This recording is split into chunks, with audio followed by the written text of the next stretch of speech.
Me on Sleeve Media. I'm over on the quarterings set right now because I'm rearranging things on Unsleeved Media, and I'm about to head out of town here, and I had been inundated with requests to cover the story of a banning of a popular YouTuber, probably more popular than myself. His channel is called MTGAids. Now, the edgy boys and girls out there will laugh and say, you know, AIDS.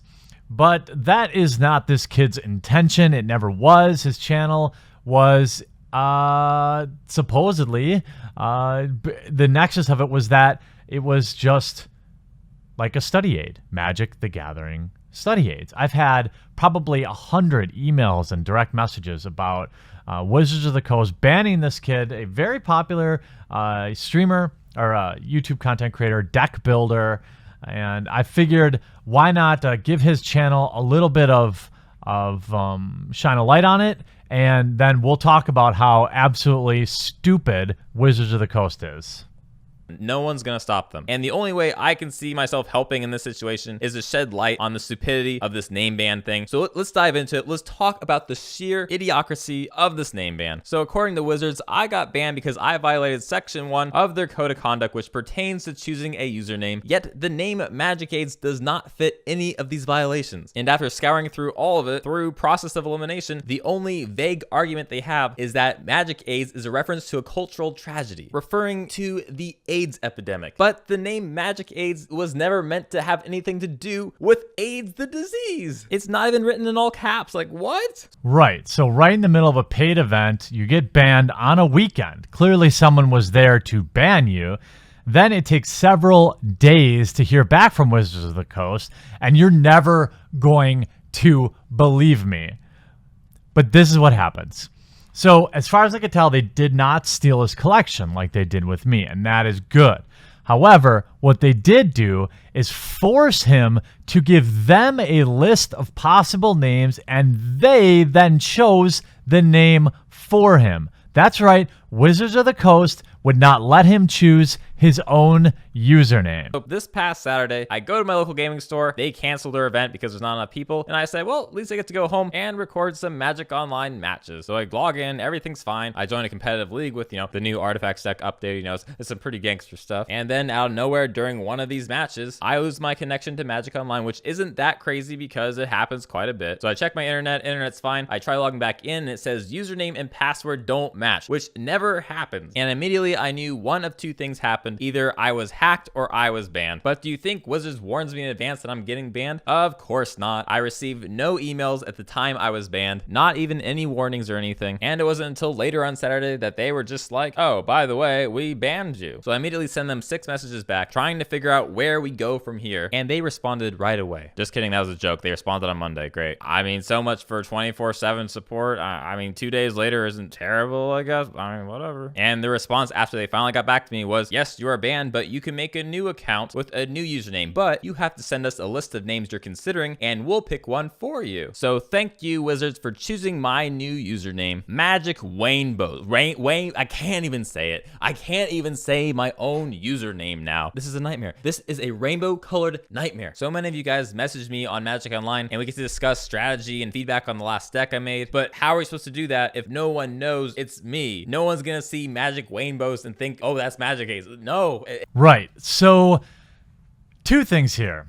One, notice how subtly in here, I'm not even sure he noticed that he said it, but people's usernames on Magic Online on a Saturday are more important than looking at, say, I don't know, the fact that he showed up to his local game store on a weekend day and there weren't even enough people to fire the event. I mean, this is just, I don't know what else to say other than this is a perfect example of how dumb the decision making is at Wizards of the Coast. Now, did they ban the guy for life? No. But clearly, they should have just asked him for an explanation of what his username meant. He could have pointed them to his YouTube channel, given the nexus of the channel, and ended it. It's not like he called it Magic is AIDS. It just is Magic MTGAids, which clearly it is. So never mind the declining Grand Prix attendance. Never mind that the guy tried to go to his local game store and play in an event that didn't fire. Now, forget that. Never mind that the card stock is complete and utter trash. Never mind that you have spyware in Magic Arena. Never mind that Grand Prix attendance is plummeting. Never mind that you have 50% fewer vendors signing up for Grand Prix Vegas. No, none of that shit matters. It's all about what somebody's username is in Magic Online. And if you paid attention to who moved over to Magic Online to replace the inexplicably ineffective MTG Lee, I think you'll know where this decision may have come from.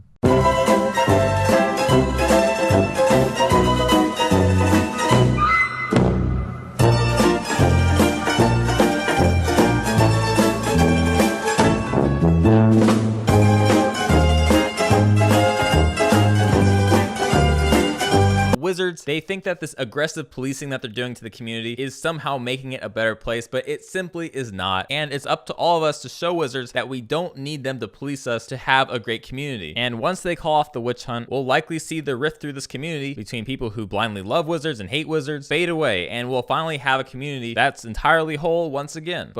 And I couldn't have said it any better myself.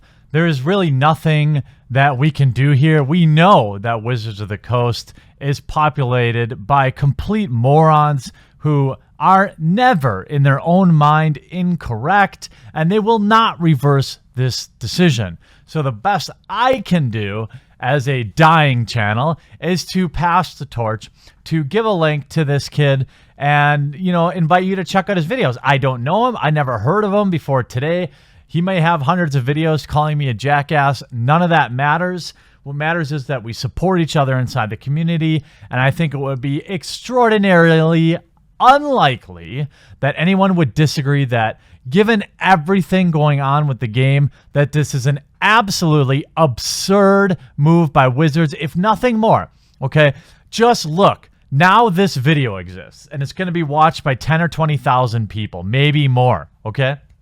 Now, that's going to spread, and everyone's going to look at just how petty and moronic the decision-making is at Wizards of the Coast in the face of the nearly limitless other things that they could focus on. They worry about a username, which I am almost certain was never reported. The guy does not seem toxic, doesn't seem like an issue. This seems like somebody literally sifting through the usernames in an online platform and banning them. Now, what if he had been in a major tournament that weekend? What if he was playing in like a Mox Classic or something like that? He would have been eliminated during the event with no chance to re-enter, and he would have to sit there and wait several days. What if he had been in the top 8 for a $5,000 top prize or something like that? Right? All of these things could have happened because honestly, he's actually a very good constructed player and they gave him no notice. Why wouldn't? Okay, here's how a normal person would do this. Okay. You email the user ahead of time. You say, look, we don't like your username. You may call us dumb for not liking your username. We don't care. We still don't like it. Na boo boo. Stick your head in doo doo. You've got to change it. Then you give them a new username. Done. No interruption of service, not thousands of tweets and retweets of this video or views, tens of thousands of views of this video, the entire community laughing at you during what used to be one of the most exciting weekends in Magic, Grand Prix Las Vegas. But as we know, you've ruined that as well, because anytime you get a modicum of success, you completely blow it out. We saw this with the expeditions. You burnt everyone out on that. GP Vegas used to be the premier event when it was every 2 years and you had a Modern Master set to back it up. Now it's every year, and we can see now with the attendance plummeting, the vendors aren't showing up, people aren't going. I had no interest in going because it's just another GP. It's just another expedition. This will be just another moronic move by people inside of Wizards of the Coast who are completely tone deaf to their actual player base living in their bubble out in Seattle. Well, the best of luck to you, MTGAids. Hopefully you get a bunch of new subscribers. And all I can say is, don't be like me. Keep your head down, kid.